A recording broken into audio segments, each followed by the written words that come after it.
Good morning, good afternoon. You're watching TECHEDTV with Dr. Fernandez. Today we're going to bring you Mike Robinson.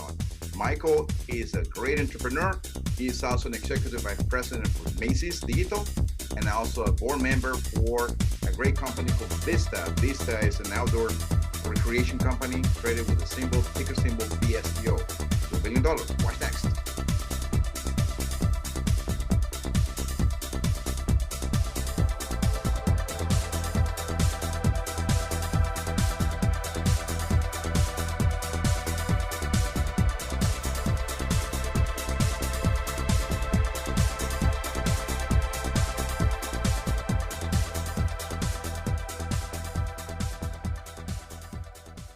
Like I said, Mike Robinson is here right next to us, right next to me, actually, here on this TV, but he is actually in California, San Francisco. How are you, Mike?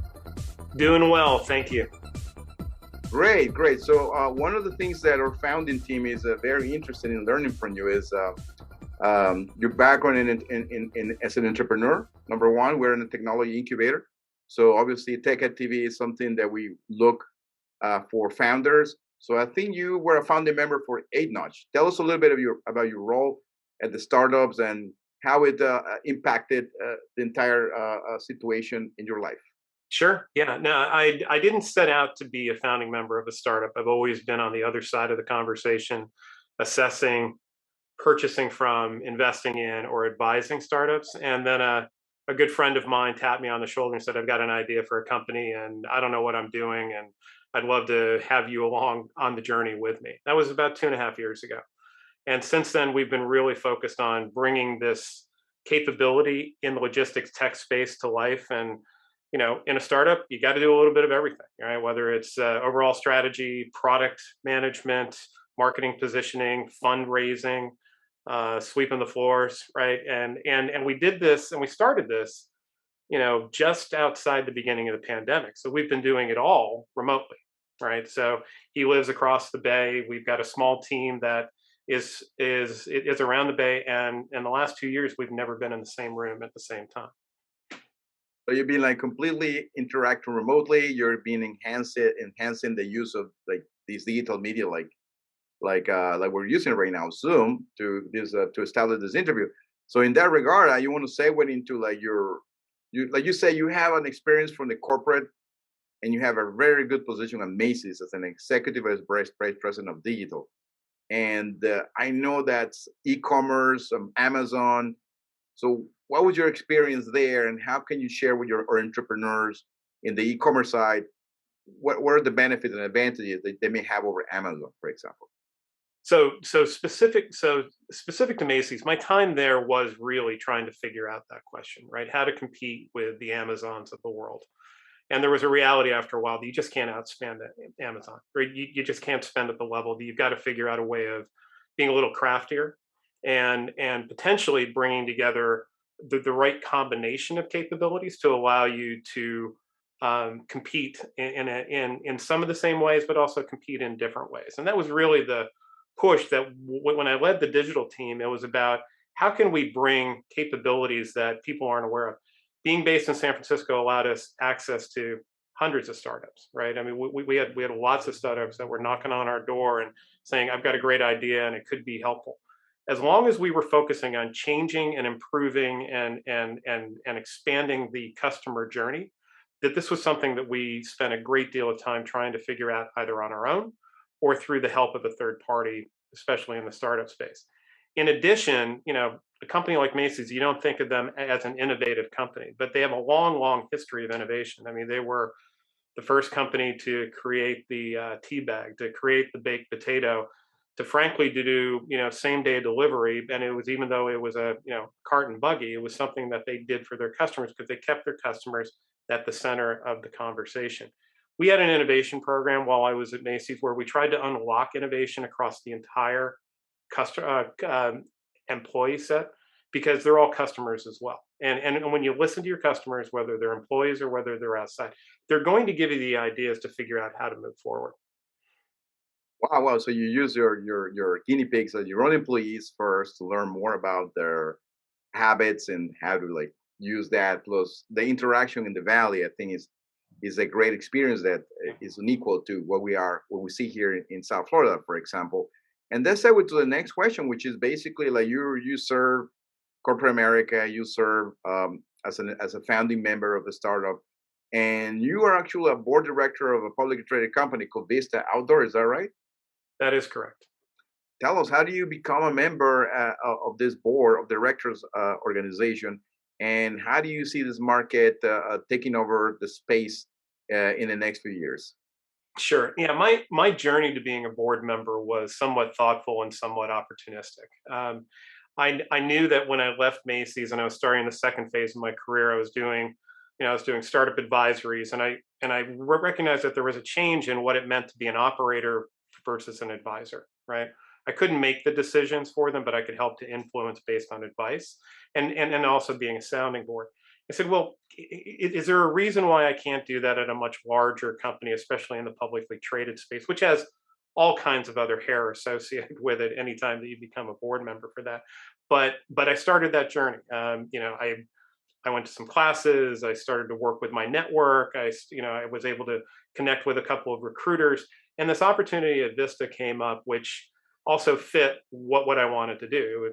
At the time, it was a consumer product company that wanted to become a much more a direct to consumer and build out that channel.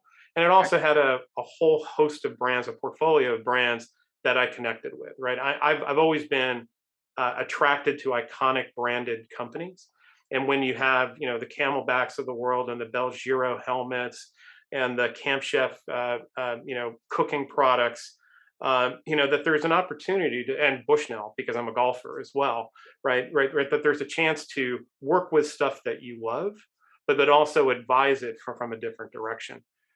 The question that you asked about the outdoor market, I mean, look, I mean, the past 2 years, everybody being forced indoors has made people want to get outdoors more, right?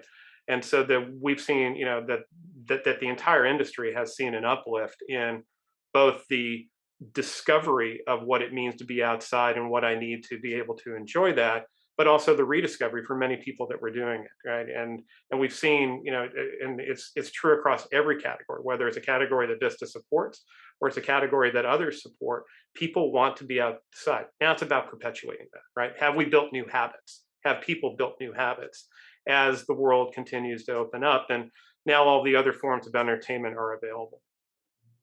Wow, wow. So so you see a very good upside for I do. this market. Then I guess is that that will be the takeaway that I will see. So if you are a startup in the outdoor space, maybe this is a good person to contact, and maybe you have a cool product that maybe your company can take to the next level. And that comes to the next question, which is you pretty much have touched on a lot of areas of entrepreneurship and startups. And I think I read correctly. You actually led an angel fund called Dent Realty. Is that right? It's like how did that investment side of you, and why Dent Realty? Yeah. So Dent is actually a company that I did an angel investment for, Okay. and they are a UK based digital wayfinding company, but also have a long set of other capabilities that they do, that as you carry the ubiquitous device of a phone into a physical shopping location, how do you find how do you complete the mission that you're there on, right? Yeah, I mean, I think about that. There's really no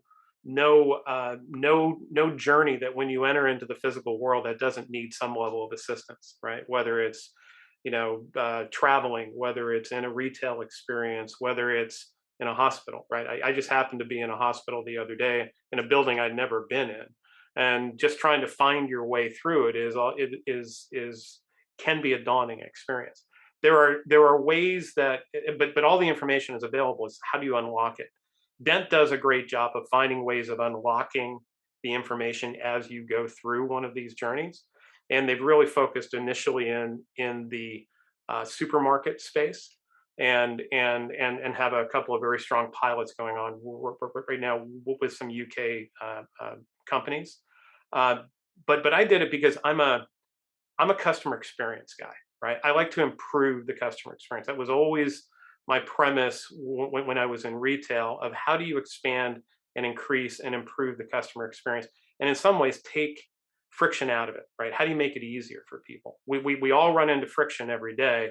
I think this just happens to be one of those companies that's trying to take friction out of those journeys. Fantastic. So it's a little bit like a ways for indoors, like basically. Is that Yes, with other ways of, through unlocking data available to you. How do you continue your journey? That shared experience of ways is an interesting one, right, that you are contributing to the community. I think this is something that Dent could do as well. excellent? So I like it. I love it. It sounds like a very cool startup to invest. So I see how you feel motivated to do that. And one question that I think all the entrepreneurs here are making themselves all the time is, do I get an MBA? Do I Hmm. continue my career education? I really might have an engineering degree. I might really have like a business degree. And MBAs nowadays are a little bit like proliferated everywhere. So what's your take on your MBA from Pepperdine, which is a great school, by the way? And how do you think that can help entrepreneurs in their career, executives, and how to help you? Yeah, yeah. I mean, it's interesting. I think every learning experience that you can go through has some level of value at some point in time. I didn't know where my MBA would help me later on in my career because I didn't necessarily think of it that way. I mean, at that point in the 90s, and there was someone else who was willing to pay for it because I was going through a part-time program, and it was a bit of a checking the box because it felt like that's what you needed to do to ensure that your resume had the letters on it to be able to move forward.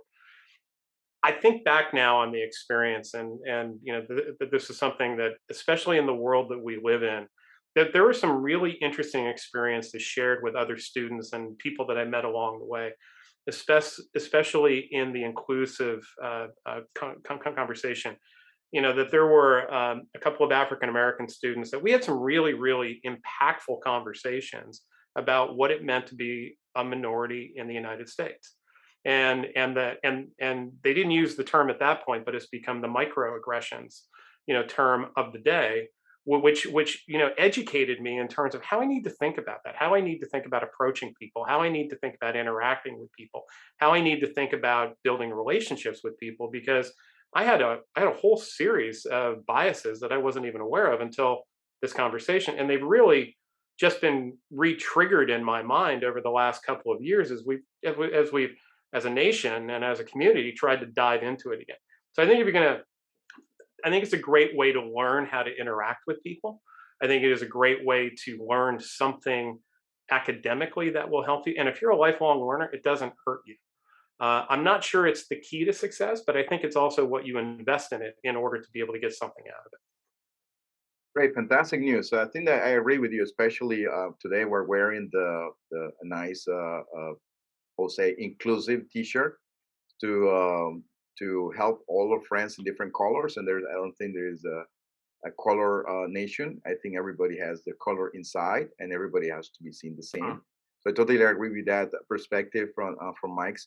And last but not least, which is basically being in so many iconic brands that you have on your Rolodex, you have all kinds of different interesting experiences. What would be the one takeaway you will tell all entrepreneurs that watch you today in Tech at TV?